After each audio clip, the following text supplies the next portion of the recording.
eu me casei em Tenente Portela e lá que eu tive a minha família. Ela contou ali, Carol, 15 bisnetos e um tataraneto. É, isso mesmo. Daqui a pouco eu vou perguntar para a senhora falar aí no... Tá bom. Quantos bisnetos? 15. 15. E um tataraneto. Pode vir? Pode. Não vai esquecer ninguém, então.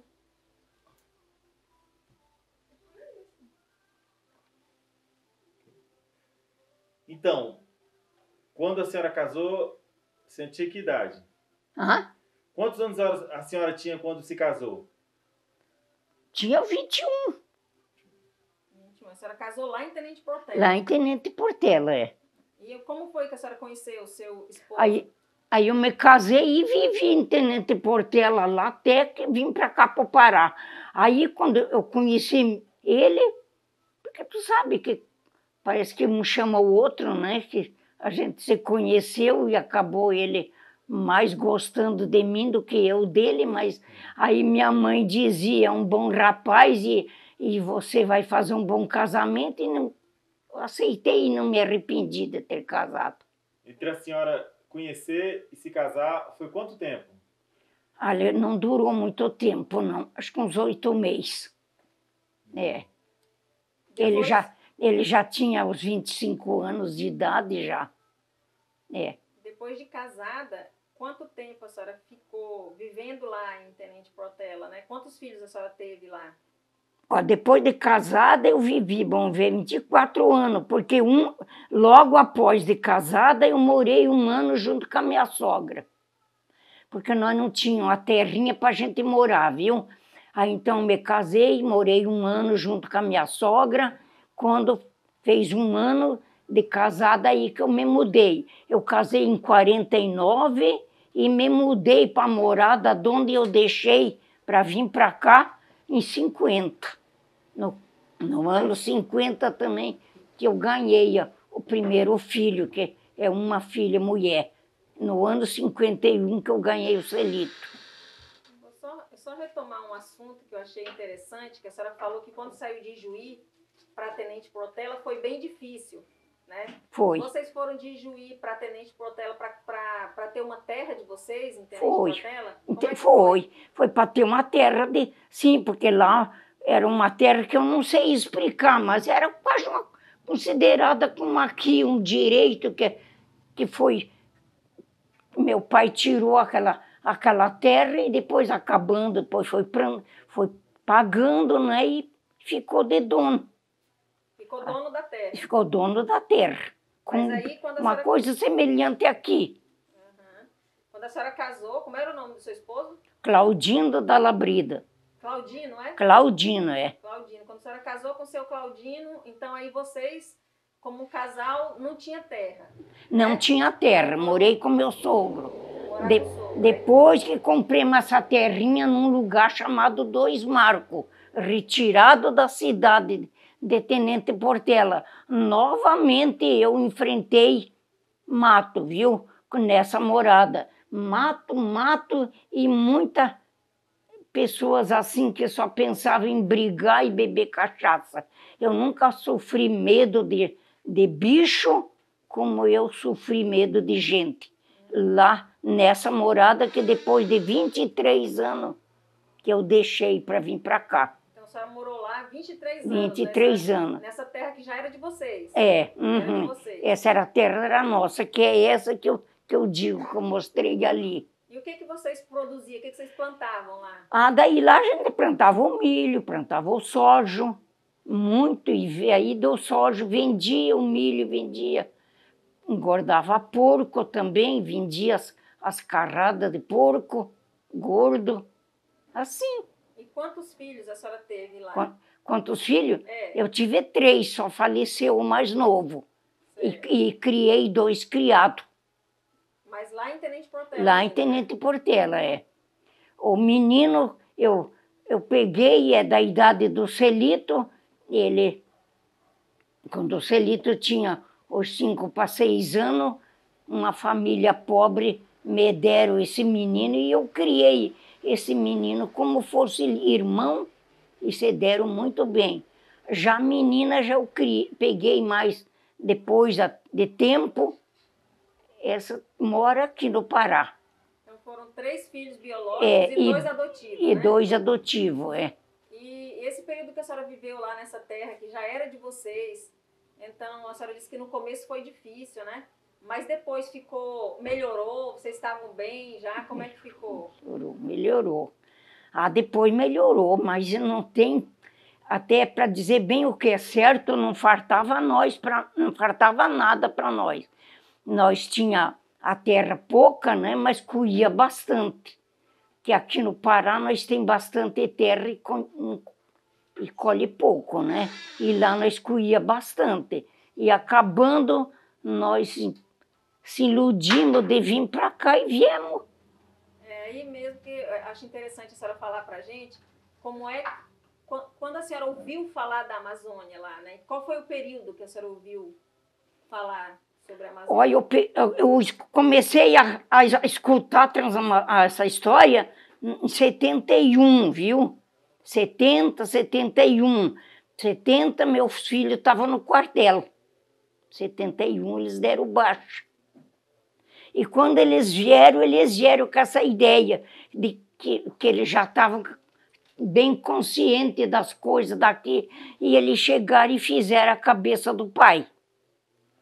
Aí o pai também foi escutando os filhos e foi começando a se interessar. Mas quando ele me falava para mim, eu pulava longe, eu não queria. Para dizer bem certo para vocês, da minha família eu fui a última a dar a palavra que eu vinha para cá. Foi um dia em que fizeram a última apresentação mostrando firmes e como é que funcionava aqui, que eu fui assistir. Aí nesse dia, eu vendo aquele povo que estava ali muito interessado, meu marido muito interessado, meus filhos também, nesse dia foi que eu disse, agora eu vou dar a palavra para vocês que eu vou, mas acabando eu deixei bem claro. Vocês sejam homens, sejam fortes, porque isso que vocês viram aí nesses firmes, vocês vão ter e vocês vão colher se vocês plantar. Eu vou com vocês.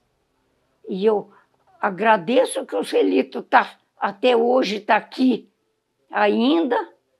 O meu de criação desistiu, que foi o primeiro que queria vir.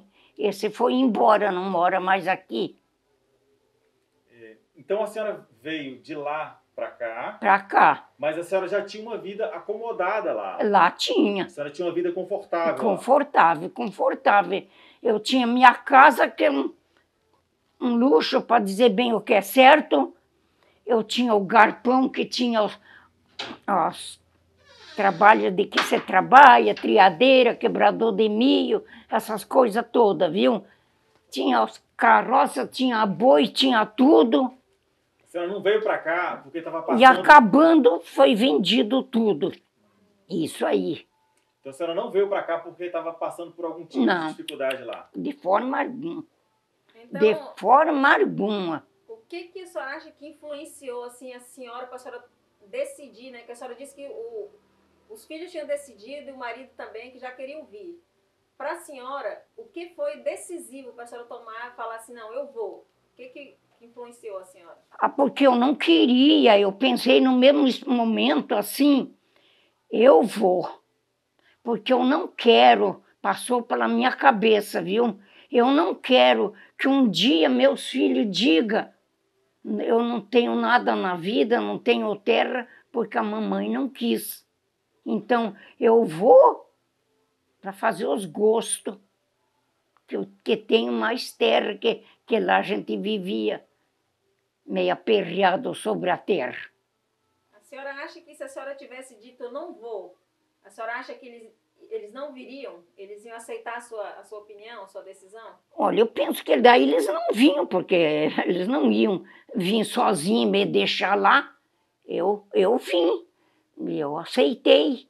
E depois também eu era muito religiosa, era da igreja, e o padre era muito ao meu lado, e o padre um dia repreendeu umas mulheres que dizia para mim assim, não vá, desista, que daí eles não vão.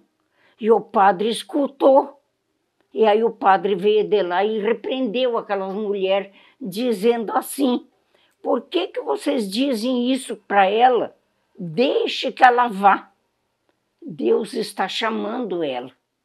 Eu me sinto chamada, viu?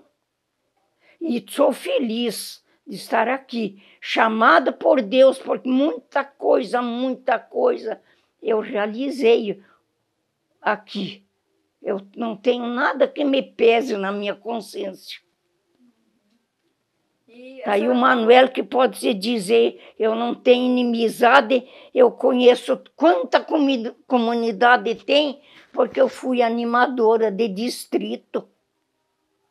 A senhora falou das propagandas que eles fizeram, vídeos, né? Eles mostraram para vocês lá vídeos sobre a Transamazônica. Foi. Né?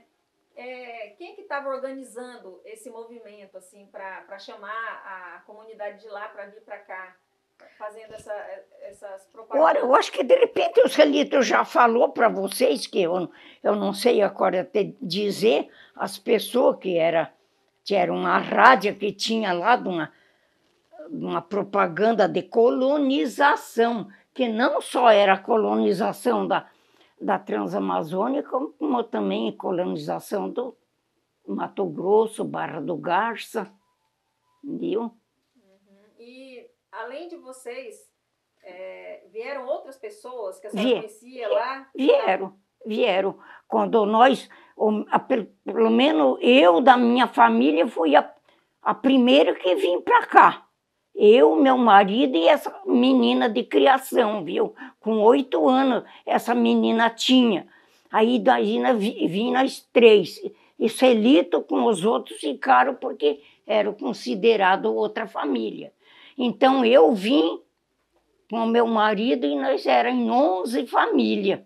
Nós saímos de Tenente Portela em 19 de setembro e chegamos em Miritituba em 29 de setembro. Então, famílias que a senhora conheciam lá também vieram para cá. E vocês mantiveram essa relação? Não, as famílias que vieram junto com nós para cá, praticamente eu não conhecia ninguém. Foi lá em Tenente Portela, quando chamaram para a gente se achar lá em Tenente Portela, lá que nós se encontramos como nós estamos aqui. Não sei de quem é aquele, e assim nós fomos logo conversando e fomos ficando sabendo. Mas eu não conhecia ninguém. Mas praticamente eu logo fiquei conhecida. Vocês vieram de quê, dona Arminda, de lá?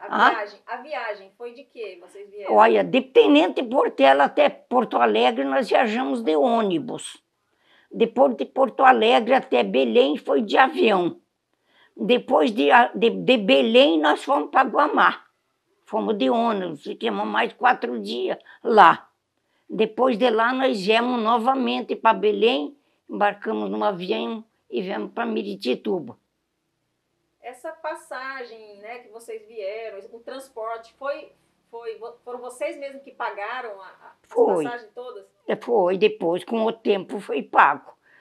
Diz que, porque me disseram, né, que a gente pagou até as redes que eles deram para a gente dormir, porque nós não tinha nada. Mas vocês venderam a terra de vocês lá antes de vir? Vendemos.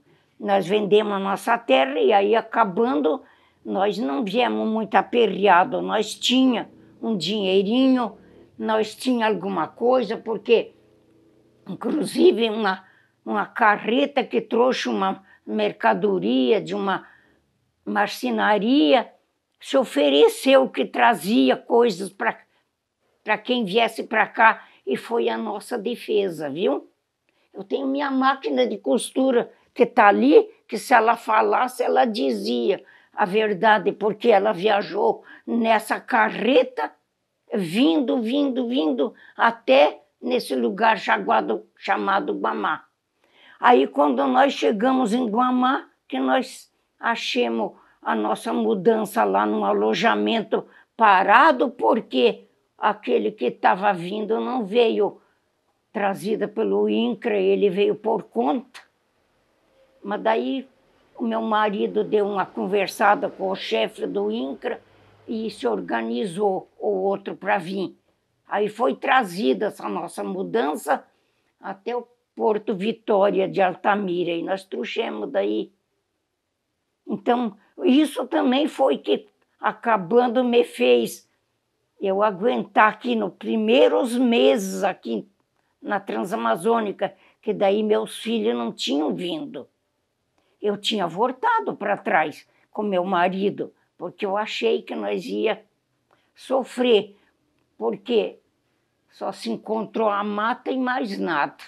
As casas que eles diziam que a gente ia ter para morar, nós tivemos depois dali 2 anos ou 3. Se não, antes não. Depois eu quero que a senhora mostre essa máquina de costura para a gente, tá? Mostro. Uma não. E quando a senhora veio, né, desde o Porto de Nova Vitória para cá, quanto tempo de viagem a senhora levou? Quanto tempo? Quanto tempo para vir para cá? Sim. De lado? Levei de 19 até 29. 10 dias. Ela está contando de lá até aqui, né? De Tenente Portela até aqui 10 dias. É. De Tenente Portela, a gente paremos 4 dias em Porto Alegre, num hotel lá. Quando saímos de Porto Alegre, pensando que nós vinha reto para o lugar destinado, não foi, eles nem sequer diziam para nós. Quando foi em Belém, uns ônibus encostou ali e disse assim, embarque nesse ônibus, outro embarque naquele. Aí lá, ó, para esse lugar, Guamá.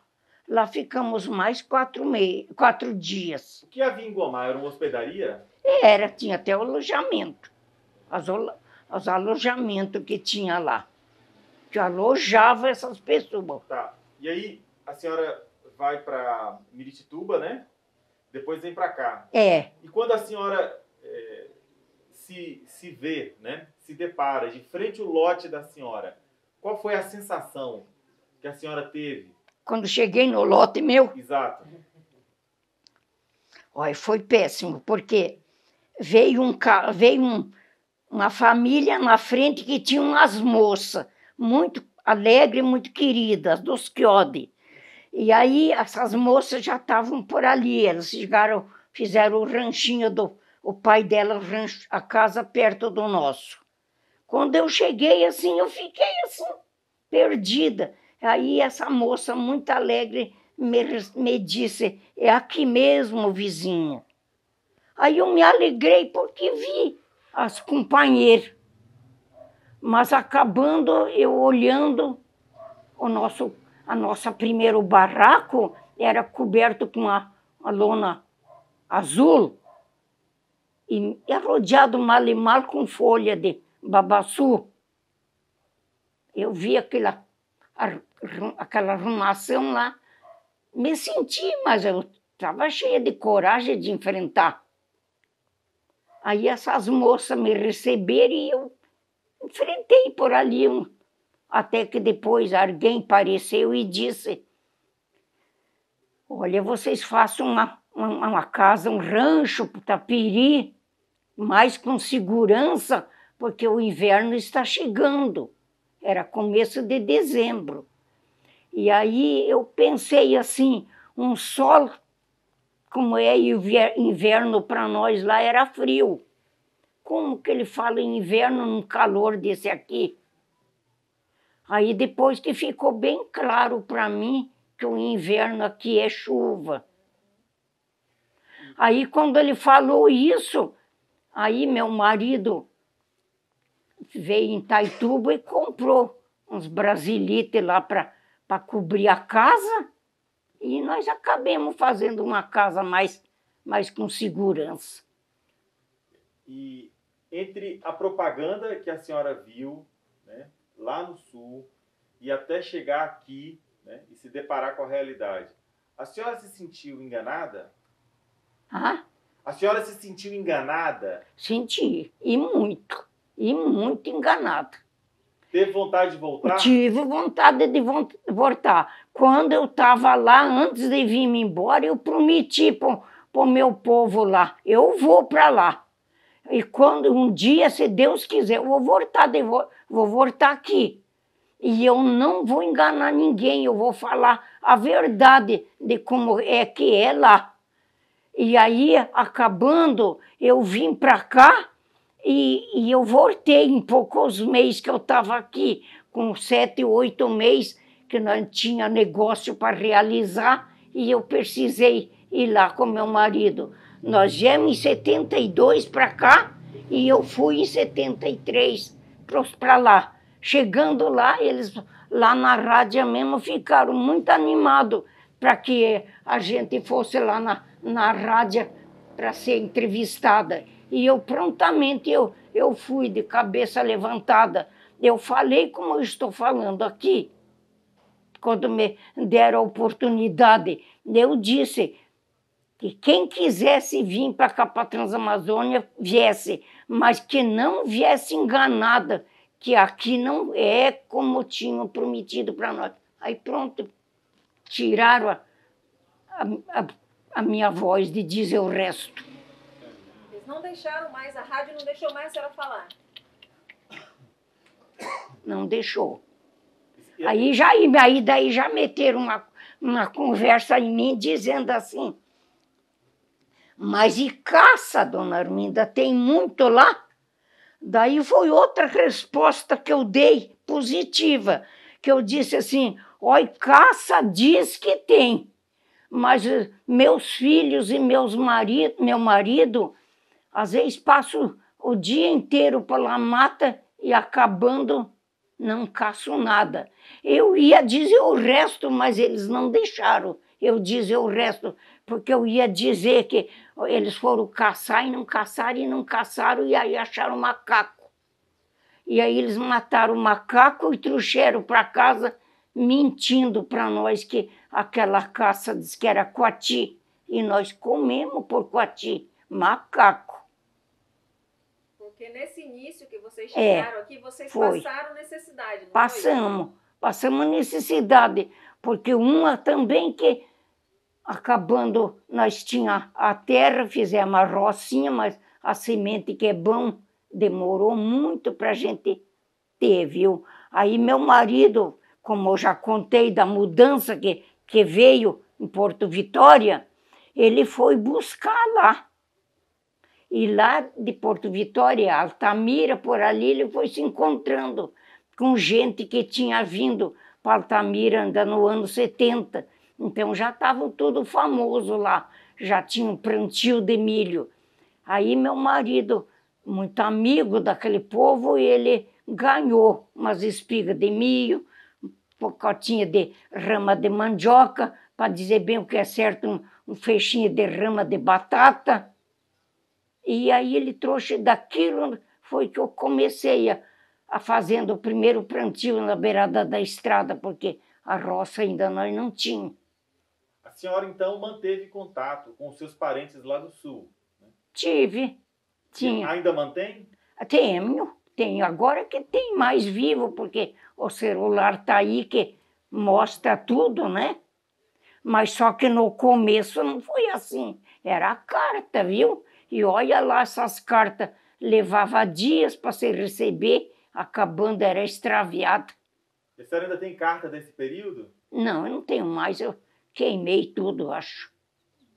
Tenho mais, muitos anos demais. A fotografia desse período a senhora tem? De quando chegou aqui? Também não tenho mais, não. E eu fui dando para os outros fotografia de quando a gente tinha o tapiri, como se chamava, que era a casa, eu tinha da igrejinha que a gente fez, que nós construímos. A primeira igreja da Transamazônica é aquela que vocês passaram na frente lá, da Flor da Selva, ali, São João. É ali.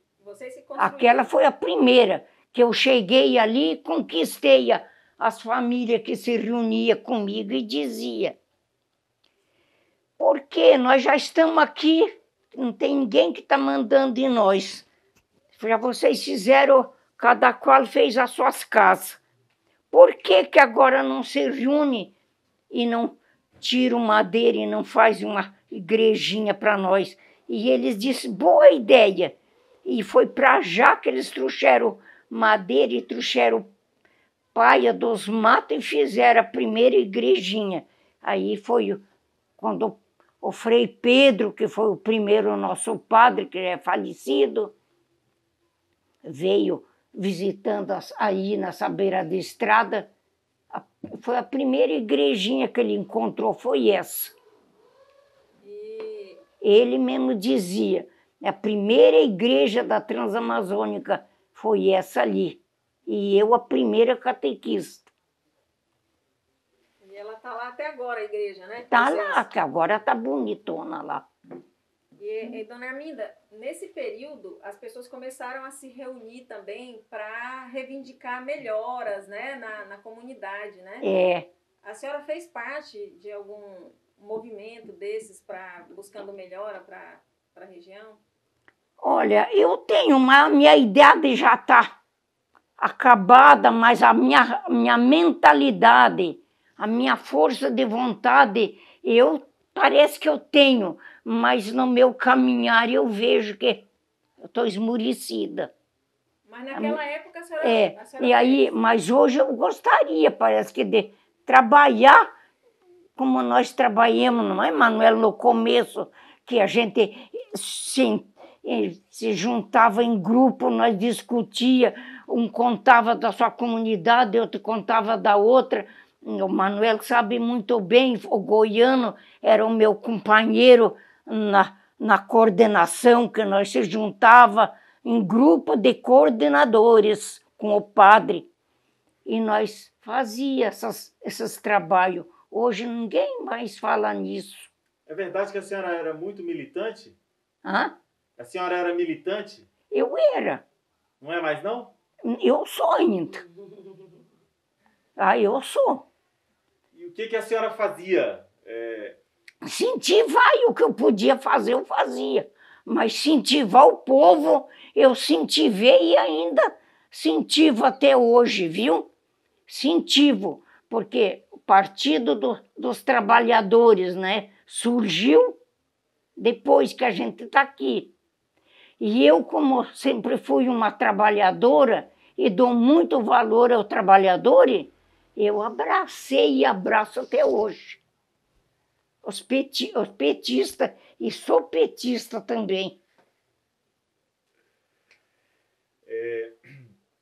Qual foi, né, quais foram as principais dificuldades que a senhora enfrentou quando chegou aqui na Transamazônica, né? Que a senhora recebeu o seu lote, entrou para sua casa. Quais foram as principais dificuldades? A mais dificuldade?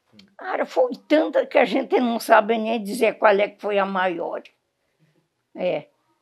Mas só que foi umas dificuldades que a gente enfrentou com coragem, porque como eu já falei para vocês, nós tínhamos algum trocadinho, eu tinha minha máquina de costura, eu costurava, eu cedia para as companheiras que costurassem também, e aí a gente ia se animando para, como diz o ditado, para um futuro melhor.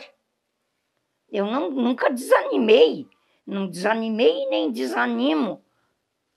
E a senhora, dona Arminda, falou que era militante, que conversava com o povo, né, com as mulheres. Naquela época, que era a ditadura militar, a senhora sentiu algum tipo de pressão para a sua comunidade? Seja da polícia, seja do exército? Vocês vivenciaram isso, dona Arminda? Então, pronto, dona Arminda, lhe perguntei sobre essa questão da polícia, do exército. A senhora sentiu que tinha... Pressão muito grande, viu?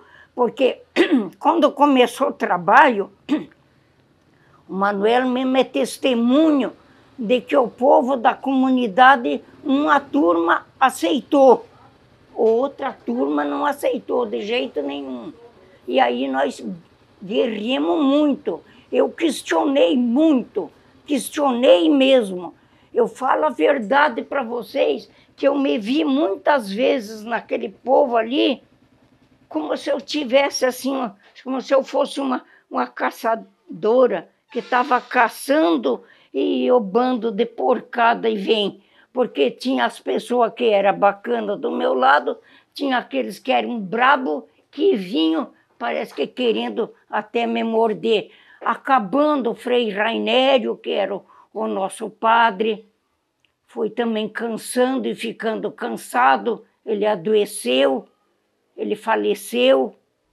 Aí o Frei Manuel, esse Frei Rainério me disse ainda, a última vez que eu vi, que depois eu não vi mais, ele morreu, ele me disse para mim que eu não desistisse, que se não desse certo, que nós, como é que se desse, fizesse uma divisão, deixasse a comunidade para os que queriam só rezar e dizer amém, e fazer outra comunidade onde o movimento fosse além.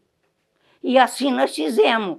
Aí abandonemos ali onde vocês viram o barracão hoje, que antes era de madeira, hoje é do jeito que está, e fizemos o outro mais adiante ali, logo em seguida. Aí o deles foi para baixo e o nosso foi para cima. O nosso movimento foi um paraíso. E o deles, eles acabaram desistindo. Aí quando eles desistiram, que ficou só a escola, aí foram daí questionar por causa da escola, e por causa da escola que foi feito o racha, que o Celito disse, a comunidade nós entreguemos, e agora a escola eu não entrego, não abro mão. E acabando, o Celito deixou bem claro, nós vamos tomar de volta a nova comunidade, que ali é lote comunitário, e aonde nós tinha não era um lote de família. E aí nós voltemos novamente, depois que nós tinha já ferramenta, tijolos para fazer a igreja, nós deixamos tudo, perdemos tudo. Perdemos tudo, telhado, tudo, dinheiro que tinha em caixa, só recebemos o lote com aquele barracão de madeira e mais nada de capoeira. Tornemos trabalhar para construir. E hoje está do jeito que está. Então a senhora e seus filhos, né, eu para a construção da comunidade Flor da Selva, é isso? Foi. Daí foi eu com meu filho e mais os moradores, que hoje em dia não moram mais ali. A maior força faleceram, outros foram-se embora. Hoje ali em Gista só o Celito e o Ivo Rodrigues. Dona Arminda, a senhora ficou viúva muito cedo, não foi isso? Foi, eu fiquei viúva com 48 anos. 48 anos? 48 anos eu fiquei viúva. Eu vim para cá, para o Pará, com 44 e vivi com meu marido assim, só 4 anos e ele faleceu. 4 anos ele faleceu aqui. Faleceu e a aqui. senhora enfrentou o restante do período viúva. Viúva, né? E o que foi que aconteceu com o seu Claudino? Assim, O que aconteceu com o seu Claudino? Assim, olha, aconteceu que ele tinha uma úlcera e não sabia.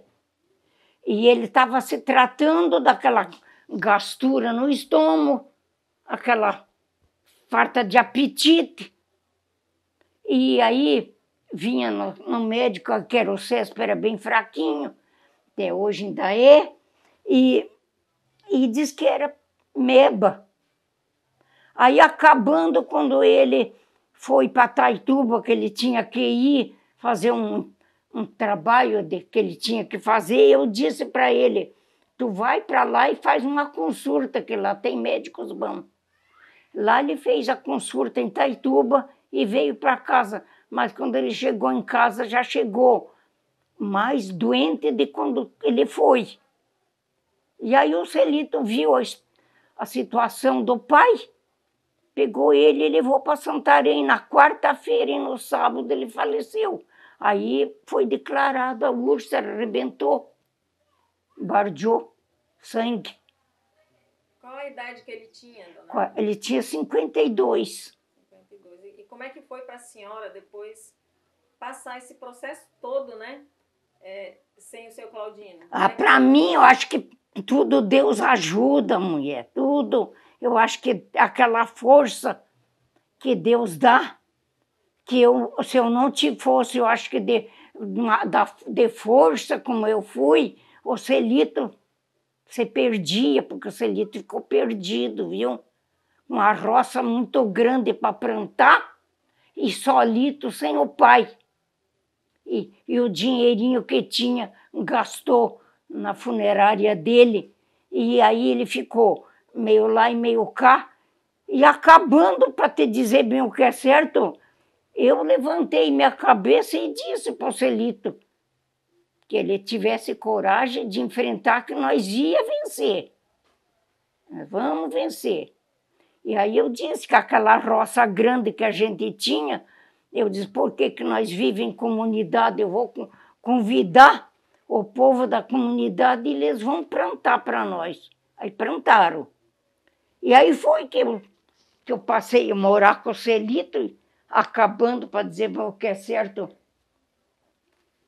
eu não criei poucos filhos, né?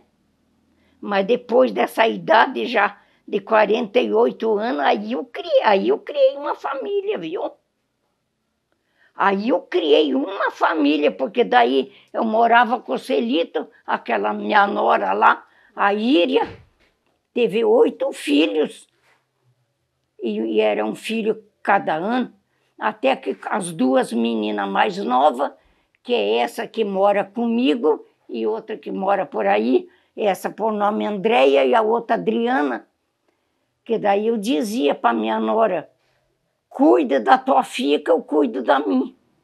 E aí eu cuidava muito da menina, que ela se agarrou-se muito comigo, que eu dava muito carinho, eu dava para todas elas. Mas só que ela pensou que ela era a dona de mim, e foi a dona de mim. Até hoje nós vivemos aqui juntos e vou viver até o fim. E a senhora passou quanto tempo assim morando com o seu Celito? Olha, eu acho que do ano 76 que o meu marido morreu, eu saí das mãos do Celito em 82, 81, 80, que seja, eu não lembro direito. Mas eu saí, não saí, porque eu vim morar aqui na rua, mas eu estava aqui, estava lá. Aí a senhora saiu de lá e veio morar aqui já. Eu me preocupava muito com ela lá, com as crianças pequenas. Então eu fechava minha casa aqui e ia para lá. Acabando, eu pensei, quer saber de uma coisa que eu vou vender aqui, vou me embora para lá. Aí vendi aí uma esquina que eu morava e fui novamente para morar. Eu morei ali numa casinha bem pertinho da igreja ali, com o colégio ali da Flor da Selva. Ali eu morei 10 anos. Nesse período... Aí desses 10 anos que eu vim para cá. Dona Arminda, a senhora lembra da inauguração aqui de Rurópolis? Lembro. A sua comunidade participou na organização? Participou, porque meu marido, até ele era um dos que ajudou a matar boi, ajudou a assar, ajudou a entregar para aquele povo. Mas olha lá que ele é um povo dos Ganze, que era uma caravana que se juntaram e tomaram conta dos boi que foi matado, viu? E a senhora lembra desse dia? Lembro, eu lembro muito bem. Lembro que parece que eu estou vendo, como eu estava vendo aquele povo comendo, uns comendo tranquilo, outros parece que com aquela ideia, vamos avançar aí, vamos fazer tomar como foi o que aconteceu. Acabando, tinha um homem que disse para mim assim, me ofereceu um churrasco e me disse, come, dona Arminda, um pedacinho de carne, porque sem demora vai haver uma invasão aí. Eu não sabia o que era isso. Aí eu disse, o quê? Aí ele disse assim, a senhora vai ver, vai acontecer uma invasão aí. E eu fiquei, não levou nem 10 minutos a invasão, entrou mesmo, que foi gente carregando churrasco, gente carregando farinha, gente carregando cebola, bagaçaram tudo. Eu fiquei sem nada, eu não ganhei churrasco, comi o pedacinho de churrasco que o João Valentim me deu. O Manuel sabe quem é. E a senhora lembra quem foi que organizou essa invasão? Vocês chegaram a saber quem era? Isso não, isso eu acho, eu penso que eu não sei e não sei se tem alguém que sabe também. E a senhora chegou a ver o presidente aqui? Vi, de longe pelo menos eu vi, viu?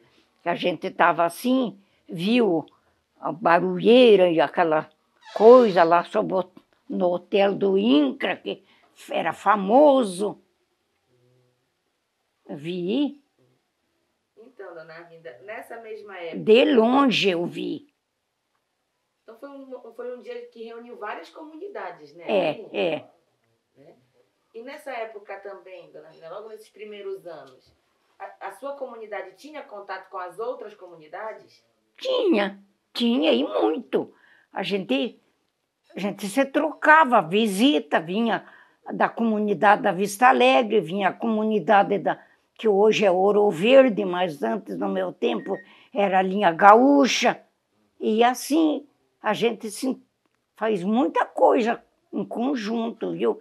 Uma primeira festa de São João, você não estava aqui, né, Manuel? No primeiro São João do 73, não, né? 73, sim. E aí... Eu vim lá na festa, lá, fizeram a fogueira lá. E aí foi que eu fui para o sul, como eu contei para vocês, que eu fui para o sul lá. Quando eu fui para o sul, eu disse para o meu povo da comunidade, olha, vocês cuidem bem da comunidade aí, faço e aconteço. Olha, a data de São João está chegando, mas eu fui em abril e voltei em junho do sul, viu? E aí eu disse, eu estou indo para o sul, mas eu não sei quando é que eu volto. Mas antes de São João eu estou aqui. E eu prometo para vocês que eu vou trazer de lá, aí nós fomos receber, por que não trazer, né? Eu prometo para vocês que eu vou trazer a bola para vocês jogar, que eles não tinham bola, eles jogavam um pé de meia cheio de folha, de certo, para chutar, era a bola deles. Aí eu disse, eu prometo para vocês que eu vou trazer a bola, a radiola que nós tínhamos aqui no Pará, eram os macacos que cantavam. Aí eu trouxe a radiola. Agora o terno de bocha eu não prometi, mas acabando nós trouxemos. O primeiro terno de bocha nós trouxemos, a bola e a radiola. Aí foi uma festa de São João muito extraordinária, com o povo da linha gaúcha que vieram e dançaram quadrilha e fizeram muito bonito, viu? Não tem mais, daí para sempre continuou, não tenho mais nada de contar de feio, a gente foi sempre indo em frente. Sempre se ajudando? É. A sua comunidade? Da comunidade. E foi crescendo cada vez mais, o Manuel veio, aí é que surgiu a comunidade da Vista Alegre, que nas vizinais não tinha. Essa viagem da senhora para o Rio Grande Dali, da linha gaúcha, do Ouro Verde, que também foram, mas esses eram do Rio Grande do Sul, mas de um lugar chamado Iraí, e nós de Portela.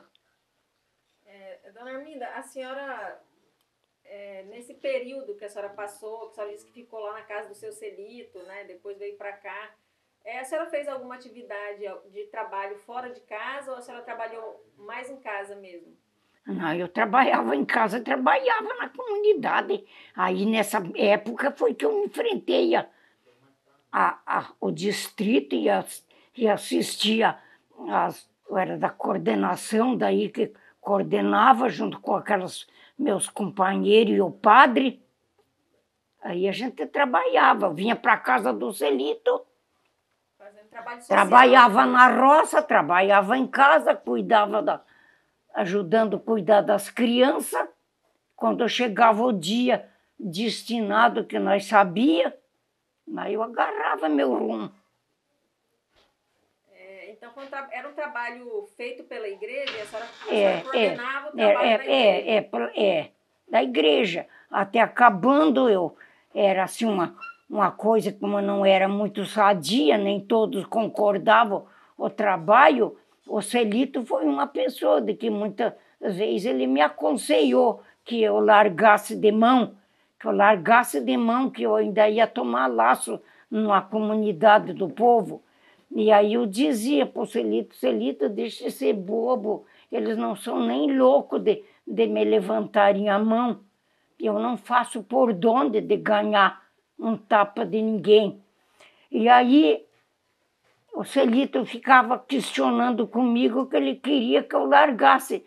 Até que acabando um dia na comunidade, a gente leu uma leitura da subida de Jesus para o céu, ascensão de Jesus, e que os apóstolos ficaram de braço cruzado depois da ida dele, né? Apareceu o anjo que disse: o que é que vocês estão fazendo aí de braço cruzado? Eu me peguei por aí no povo e disse: será que nós não estamos agindo na mesma situação, não querendo dar ouvido para o movimento de libertação, ficar aí de braços cruzados? E foi com que o povo foi aceitando o sindicato, viu? Aceitando o sindicato. A participação na religião no ajudou sindicato. No fortalecimento do sindicato. Depois do sindicato que veio esse outro movimento do partido. E a senhora participou do sindicato, das reuniões? Participei das reuniões, até o Lula, eu conheço ele, porque o Lula veio em Santarém. Eu fiquei sabendo que a senhora tem um parentesco com o Leonel Brizola, é isso meu primo, Luiz. O Leonel Brizola é filho de uma tia minha, irmã do meu pai. Meu pai dizia que o Brizola era sobrinho dele, mas como o Brizola trabalhava no trabalho que o Brizola trabalhava, ele não era bem visto, eu ouvia o meu pai dizer, eu tenho até vergonha de dizer que esse homem é meu sobrinho. E com aquilo eu alimentei isso aí, que eu também fiquei achando que o Brizola era uma pessoa má, que não dizia que era meu parente. Acabando depois aqui em Rorópolis, houve um tempo de campanha aí, em que o Ivanir, o Manuel sabe quem é, era de um partido aí em que o Leonel Brizola estava fazendo propaganda. E o Ivanir meteu uma conversa em mim para fazer eu mudar de plano, viu? Largar de mão do PT, ser petista e entrar nesse outro movimento. Mas eu só escutei ele, não disse nada. E aí também foi que ele me disse assim, a senhora conhece, dona Arminda, a história do Brizola? Bem, eu disse, e eu não falei que o Brizola era meu primo. Aí eu disse, não, um pouco da história do Brizola, do trabalho dele, eu conheço, mas a descendência dele, não. Ele disse, a senhora quer saber? Aí eu disse assim, eu gostaria de saber. E ele me deu um jornal. Aí nesse jornal eu não tive dúvida. Eu peguei aquele jornal, ele me deu para mim, e eu li o Leonel Brizola, nascido de quem o pai dele, com quem ele era casado, o Brizola, né? Depois contou que a mãe dele faleceu, ele ficou de menor. Aí foi que eu não tive dúvida que o Brizola era filho da finada irmã do meu pai. Mas a senhora não teve contato com Mas ele só lá que no sul, né? eu não tive, eu só estou contando isso porque eu li esse jornal aqui no Pará. E esses meus tios já morreram tudo, eram lá de Iraí. A senhora contou pra gente que um dos seus filhos desistiu, foi embora do Pará. Foi, é. E a senhora lembra por que ele desistiu? Quem? O seu filho que desistiu de ficar aqui? Ou qual é o? O seu filho adotivo. Adotivo, por que ele diz? diz? Olha, ele, a primeira vez que ele desistiu, ele disse que ele estava doente. Eu não vou tirar a razão dele que ele estava doente. Ele já era casado. Daí ele foi lá para o sul para se tratar. Deixou o lote dele para depois voltar para o lote dele. Mas acabando, ele foi para lá e se iludiu de ficar para lá e não querer mais o lote dele. Acabando o lote dele, aí minha filha se adonou, viu? Nós fizemos uma conversa lá e dissemos, porque ele disse que era vender o lote dele, podia ser por qualquer mixaria, até 3.000 por aí, que entregasse o lote. Aí nós conversamos ainda acho que com o finado ainda meu marido, parece que ainda era vivo, era vivo, que a minha filha não ia casar e o namorado não tinha lote, que ele ficasse com o lote do criado, né? Quando ela ficou com o lote e tudo mais, e acabou depois meu marido morrendo, o meu filho de criação deu uma de dizer que queria vir para cá, como de fato veio, viu? Até eu fui para lá, para o sul, eu fiquei para lá, acompanhando ele lá, até que ele arrumasse tudo, e depois nós íamos juntos, a segunda vez que ele veio morar. Aí veio tomar conta do lote, que foi meu. Aí foram para o cartório, eu dei a minha metade, o Celito deu o dele, a outra deu o dela, porque ele tinha dado. Aí, passado uns tempos, esse meu filho de criação veio e me disse assim para mim, mamãe, e eu vi que ele tinha razão, mamãe, eu quero falar uma coisa para a senhora, eu já falei com o Celito, agora eu vou falar para a senhora. Eu me decidi de vender o lote aqui, porque se eu não vender aqui, se eu ficar aqui, eu vou morrer. Eu estou bem doente. E eu morrendo aqui, eu deixo a viúva aqui, longe dos parentes dela. E se eu morrer lá no sul, ela fica com a família dela. E eu vendo aquilo, eu vi que era verdade, eu disse, olha, Fiorindo, o nome dele, eu disse, olha, Fiorindo, a gente te deu o lote, agora você faça o que você quiser, se é isso que tu... E eu vi na pessoa dele que ele estava doente, como acabando, ele foi para o sul e ele penou, pois ele não tinha uma úlcera também no estômago, lá num lugar difícil de operar. Acabando depois lá no sul, ele disse para o médico, pelo amor de Deus, eu quero ser operado, porque ou morra ou viva eu quero. E aí fizeram a operação dele, ele deu a permissão e lá, e acabando ele se salvou. Está feliz da vida lá. Até hoje? Até hoje. Até hoje, graças a Deus.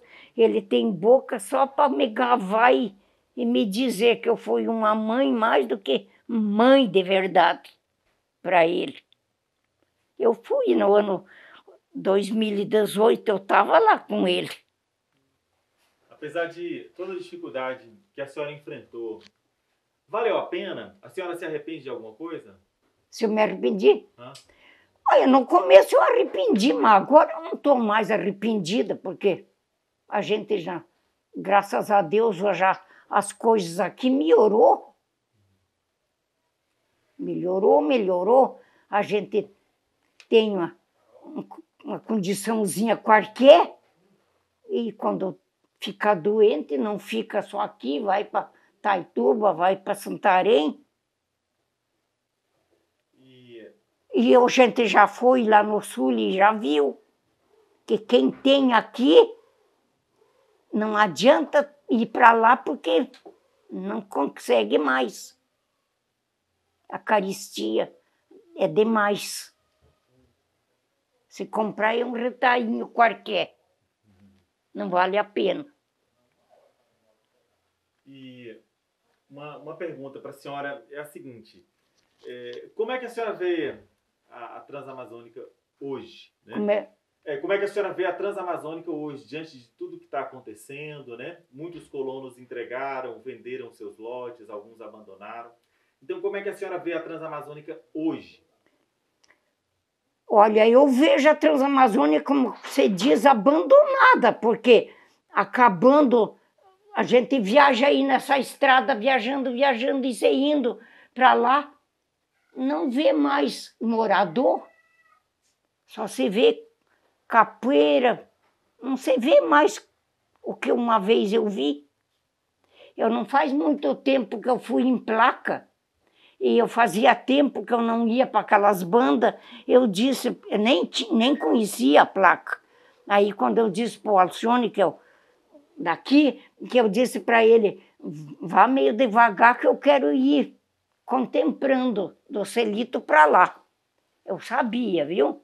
De um lado e do outro, de um lado e do outro, até chegar quase na divisa de nossa com as placas. Eu sabia dos moradores. Um lugar lá chamado Américo, que era um lugar muito famoso. Hoje está lá, que tu não diz, parece um curral de gado. E nem gado tem para botar dentro ainda. E como que a senhora imagina? Abandonada, eu acho. Como que a senhora imagina que isso vai ser daqui a 50 anos?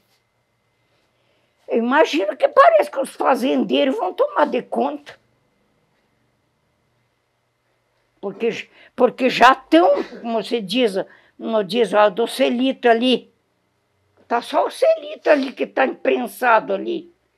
E o Ivo, o mais já é o Carlos, que é um comerciante aqui, que é o dono do lote que era da minha filha, que é o lote 4, depois o lote do outro, que era do Gênio. Aí daí o Ivo ainda está permanecendo ali. E dos Camargo tudo tem dono, mas não sei direito quem é. Dona Arminda, 50 anos completa esse ano da Transamazônica. É. E a senhora fez parte dessa história, né? É. Ativamente. Valeu a pena, dona Arminda? O quê? Viver aqui na Transamazônica, essa mudança, a senhora olhando agora. Valeu, porque o que a gente vai dizer, se eu não tivesse vindo, talvez, quem sabe, a gente ia dizer bem que nós fizemos não ter ido, mas nós viemos, enfrentamos e estamos enfrentando. É como diz o ditado, já não sei para onde eu ir. É aqui. A senhora tem quantos netos? Neto mesmo? Ela tem netos, bisnetos e tataranetos, né? Neto mesmo, porque filhos é só 2, né? Que a filha teve 7 filhos, são 7 netos, né? O Celito teve 8, aí faça a conta. É esses. Depois esse filho de criação teve mais meia dúzia. Essa outra menina que eu criei também teve 3. Os netos. Para depois os bisnetos. E já tem tataraneto? Tataraneto nasceu esse ano. que nasceu não sei, em outubro, parece que desse ano nasceu, está com uns 8 meses. Nem lembro que mês que ele nasceu direito. É. Então, seus descendentes estão todos aqui na região amazônica? Hã? Os seus descendentes, netos, bisnetos, estão tudo aqui na região? Do meu filho está. Agora, da minha filha, não. Da minha filha já tem neto em Boa Vista, lá como é que é? Roraima? Roraima. É. Andréia, arrume a máquina de costura ali que eles querem ver. A minha mesmo. Depois que eles querem ver. Então, dona Arminda, para a gente encerrar, a senhora gostaria de deixar alguma mensagem para os jovens ou para as pessoas que vivem na Transamazônica? Né? Aí a senhora pode olhar para a câmera e passar essa mensagem. A mensagem? Que a senhora gostaria de... A minha mensagem que eu dou é de força, que nunca não deixem de lutar. A juventude, pelo menos a esperança que mais eu tenho e conto com a juventude. Que não deixem de lutar, que é lutando que a gente vence. E também vocês, eu dou muito apoio, eu trabalho, meu parabéns que vocês continuem trabalhando, se é para o bem do nosso lugar. Obrigada, dona. Muito obrigado. Obrigada.